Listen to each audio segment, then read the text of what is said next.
Hotel room. The LA County Coroner's Office ruled the rapper's death accidental and attributed to a combination of apnea and syrup. And we know that syrup on the streets usually has codeine. Absolutely. We have a problem now with the cough syrup epidemic. He rolled up, asked him what he was sipping on. Said lean. You wanna hit it, dog? That's the same stuff Weezy sipping, huh?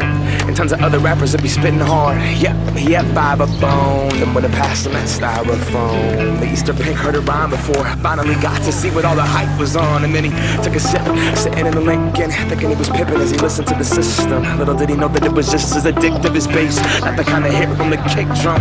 Hot box, let the bass bump. Take it to the bass, go.